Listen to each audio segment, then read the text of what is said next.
voilà, on est un peu les contrebandiers du PAF.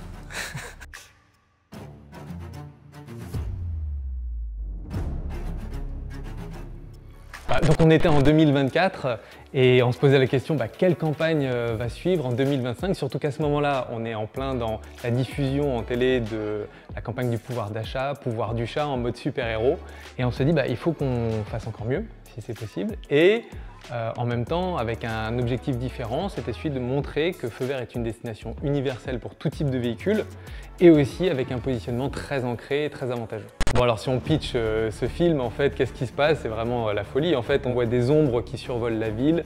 En effet, il y a des vaisseaux spatiaux et on entend à la télé qu'ils arrivent et qu'ils sont au-dessus des centres Feu Vert.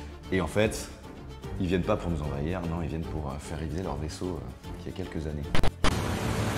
Vous venez pour détruire la Terre? Hein?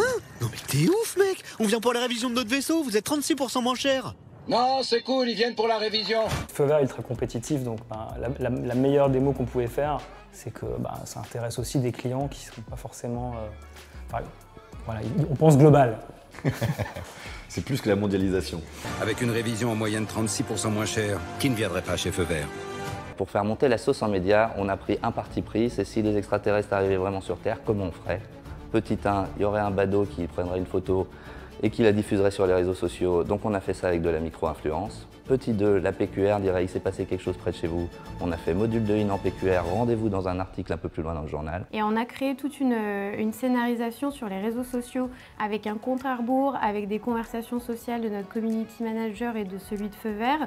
Et on a disséminé sur la homepage de TF1+, des petits aliens aussi partout dans tous nos rails vidéo pour donner rendez-vous finalement sur le linéaire en télé sur TF1. Au moment où on allait être le plus puissant, on a ouvert un écran de publicité qui n'existe pas d'habitude à cet endroit-là. Donc on désynchronise la grille et les habitudes des téléspectateurs pour que, au moment où l'attention sera la plus forte, on diffuse notre création publicitaire. On a fait quelque chose d'inédit à la télé avec TF1 où on a hacké le tunnel de pub. Et on a fait ça avec des complices, Burger King, la Française des Jeux, les glaces extrêmes.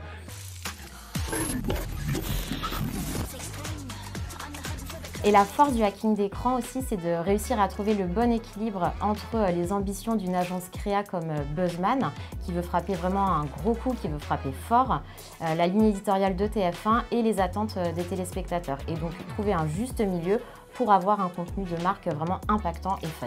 Et en fait, tout ce qu'on a mesuré, c'est qu'il y a 25 millions de Français qui ont été touchés en 4 jours.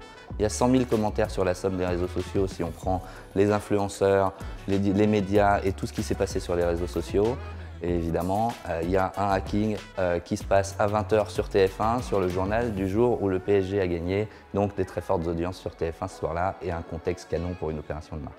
Moi, je trouve ça valorisant pour le client et surtout pour la création publicitaire d'un point de vue général. Ça permet au monde global de la publicité d'être kiffant, quoi.